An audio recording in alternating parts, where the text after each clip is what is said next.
Welcome to the Space Out Podcast, where we chill out, chat out, and space out. I'm your host, Luca, a.k.a. LucaTony, and oh boy, doesn't it feel good to hear that nice Space Out jingle. It's been quite a bit since the last Space Out episode, and it's been mostly due to my workload during the last month of classes. Just for you all to know, the sheer scale of things I've done, my last 2 weeks of classes, which they ended on this past Tuesday, I had 5 exams and 2 big projects in the last week, which I both had to present in front of my class. So, but now I'm done with everything, and I have time for the content. And in fact, I already posted 2 YouTube videos on my main channel, LucaTony6708. So the content is in full force, and the fruit of my labor for the past month will come in during this Christmas season. But with all of that said, what are we talking about today? Well, evident from the title, I'm going to be chilling out with you guys and talking about something I love, video games. Specifically, this year's Game Awards, which just happened yesterday. The games announced in the show, and the controversy with the Game of the Year winner. So if you have not seen the Game Awards and you want to watch it for yourself for the first time, I'm going to be spoiling everything that's going on, who the winners are, etc., etc. If you don't care, keep watching, keep listening, I mean. That's your fair spoiler warning. So first of all, let's hit a couple of my Game Awards highlights in terms of, things that are not the game announcements nor the final controversy that's been going on. So I'm happy that Hades, the indie game made by developer Supergiant, got some wins. They didn't. I hope they. I would have hoped they got more wins, but at the end of the day, they got recognized. They got nominated for Game of the Year, which is incredible. It's just I'm happy that Hades, an indie game that it had so much quality and it was so good. I'm glad it finally got the recognition it deserved, even though it's this somewhat unknown game until it got nominated for the Game Awards. Secondly, if you watch the Game Awards, then I think you would have loved it as much as I did. The Whooper Watch. Pokemon Go sponsored the Game Awards, and every now and again, Christine, I think that was her name, the announcer for the pre-show, would come in and say, "Hey guys, you know what time it is? It's Whooper Watch." And the screen would get filled with whoopers, and it was the most adorable thing in the world. It was just amazing. It was just so much fun. Third, Final Fantasy VII Remake deserved more wins. I didn't look at the total count, but Final Fantasy VII Remake, I think they won like one award. I don't think they won that much at all, and I feel like I haven't played Final Fantasy VII Remake myself, but from what I've heard online, people lost their minds and they thought it was like a beautiful, amazing game when it came out. I feel like there should have been more awards given to Final Fantasy VII Remake. On the same vein as that, Last of Us 2 broke the world record for the most awards in a single show. It got 7 awards, which is fucking mind-boggling. And the previous record holder was 4.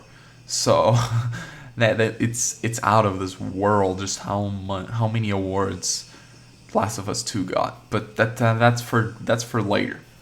And finally, there's an overall closing thoughts. I think Jeff Keighley knocked it out of the park again. The Game Awards keep getting better and better year over year. My only comment and criticism for this year is as they get bigger, they get like big celebrities like Vin Diesel or Brie Larson and that type of thing to do awards, which I get that they are also gamers, but they're not the face of gaming, and they don't portray gaming and show it off as much as, I don't know, Reggie, which I'm glad he was still there, or like developers that announce the awards or stuff like that. I feel like in the process of becoming more mainstream, the Game Awards shouldn't forget that at the end of the day, it's a video game award, and we shouldn't be inviting like all Hollywood actors and like all of that to give the awards. We should still have developers, legendary people such as Kojima or Reggie give out awards, because at least for me as a gamer, it's a lot more meaningful if I was a developer, if Kojima himself, the legendary developer, gives me and like calls me up for my nomination instead of like Vin Diesel. Like, cool, you play in Fast and Furious, but like I don't watch Fast and Furious. I care about Kojima's games. You know what I mean? That's whatever. So now the game announcements. First of all, wowee, is anyone else? Okay, so I released my YouTube video yesterday reacting to the Smash Bros. Reveal for Sephiroth, the main villain from Final Fantasy VII and Final Fantasy VII Remake. And oh my god, I lost my shit. I was reacting with a couple of Peruvian friends and on my Discord, and I was just like, both me and my mod, Wisdom, he's also a big Smash fan, we were losing our mind. We were like, I was speechless, and he was like, oh my god. He just wouldn't stop screaming. It was so funny. It was just amazing. You should watch that video on my YouTube channel. It's it's so loud, but it's also so funny. It's just amazing. It's one of my favorite videos I've done, my favorite reactions I've done. Secondly, Season. So I don't want to talk about Season the game. I just want to I want to bring up the fact that the gaming industry is becoming so predictable. I have a recording that I'm working on to edit together the highlights of the Game Award reactions I've had. But basically, the game trailer came on and they were like, I've been traveling the seasons and I've yet to find the power of, I don't know, something like that. And I was like, so the game is called Season, and the title screen showed Season. Like, come on, man. It's so predictable. We're getting so predictable. Yeah, we gotta get more creative. We're falling in the same loophole of naming the game title after like the same thing over and over again. I don't know, man. I don't know how to fix that problem, to be honest. And the complete opposite side, Ark Survival Evolved 2 got announced, and it has fucking Vin Diesel. You can play as a Vin fucking Diesel in Ark Survival 2. I don't even know how they got Vin Diesel to do it. I don't know how much money Ark Survival Evolved 1 made, but like, oh my god, they got Vin Diesel to be their protagonist character. I don't know. I'm astounded. That was a surprise. That was like, in comparison to Season being super predictable, that was a surprise. I was taken aback. Speaking of surprises, another Mass Effect game. I don't know how I feel about that. I mean, obviously it's hype. It's another Mass Effect game, but Andromeda was so bad. Okay, let me be frank. I haven't played a single Mass Effect game, but I always have this sort of appreciation for all games, even if I haven't played them, when they have a certain status, right? Mass Effect is just the video game that started all of the video game movie type of games, you know, the player choice driven type of games. And it really sucked, even though I haven't played Mass Effect 1 or 2 or whatever, or Andromeda, to see that Andromeda was so garbage, because it sort of taints the reputation of the old games in a way. Like, obviously they're separate, and like you can still play 1 through 3 without touching Andromeda and still enjoy it. But like, I don't know, man. It's like when they released the, like, even those, okay, a good equivalent is the Spider-Man Sam Raimi trilogy from like early 2000s, right? Spider-Man 1 was really good. Spider-Man 2 was phenomenal, probably one of the best superhero movies to have ever come out. And then Spider-Man 3 was, even though I love the movie just for everything it's done, it is pretty garbage. It's not that good of a movie. So, like, looking back on it, like, Spider-Man 3, for a lot of people, it ruined that trilogy for them. And the same thing for, like, The Amazing Spider-Man, right? Amazing Spider-Man 1 was passable. but Amazing Spider-Man 2 was garbage, and it just ruined the reputation of the Amazing Spider-Man series. So it's one of those things that's like, you want to preserve the original quality of the original work, and by releasing so many sequels, you're eventually bound to trip and fall and and fuck up a game, right? So I'm always hesitant with sequels of really beloved games, but hey, if they rebooted God of War and it worked, they can definitely make a Mass Effect sequel and it'll work too. This wasn't a surprise. Dragon Age 4. I'm very excited. I haven't played a Dragon Age game, but I've heard so much good about it, and I really want to play a Dragon Age game. Yeah, that's all I have to say for that. Master Chief in Fortnite. I honestly thought we were gonna get Halo news because Halo got delayed, but I didn't expect the Halo news to be that Master Chief is in Fortnite. I was taken aback a little. I was laughing so hard. I think at that point, like, so many trailers that they showed were so meaningless at that point for me and my group of friends that we were just like messing around, and then they were like, oh, look at this Fortnite thing, and I was like, oh my god, guys, it's gonna be Fortnite. Guys, pay attention. And then they showed Master Chief, and everyone started screaming. It was so funny. I'm so hyped to edit that video and post it. Then the new Among Us map that looks pretty hype. It's based on the other game series that developer team has made, which is the Stickman series, the Henry Stickman series. And there's so many new, like, things in the map. Like, there's this ladder that will take you to a lower part of the map, and then there's like a little shortcut that will, it's a shortcut, right? It'll save you a lot of time in traversal. Like, it's a pretty whack map, and it looks super cool. And I love all the new little hats because it's the top hat spaceship shuttle thingy. So like, it makes sense that it's all full of top hat cosmetics. It's just very cool. And my key takeaway, actually, aside from Smash and Ark Survival 2, was Back 4 Blood, which is the spiritual successor of Left 4 Dead. It's made by the same guy that created the original Left 4 Dead, and it looks super cool. Like, there's a 20 foot tall zombie, and like, it just looks super cool. I'm super hyped for it. I love playing Left 4 Dead with my friends, and like, I'm glad that someone, even if it's not Valve, is continuing the legacy of Left 4 Dead. Okay. So now we get into the spicy tea dropping drama, okay? So, the Game of the Year winner was The Last of Us 2. If you are any bit like aware of the gaming community when The Last of Us 2 came out, then you know why this was controversial. Let's just start off with, why did The Last of Us 2 win?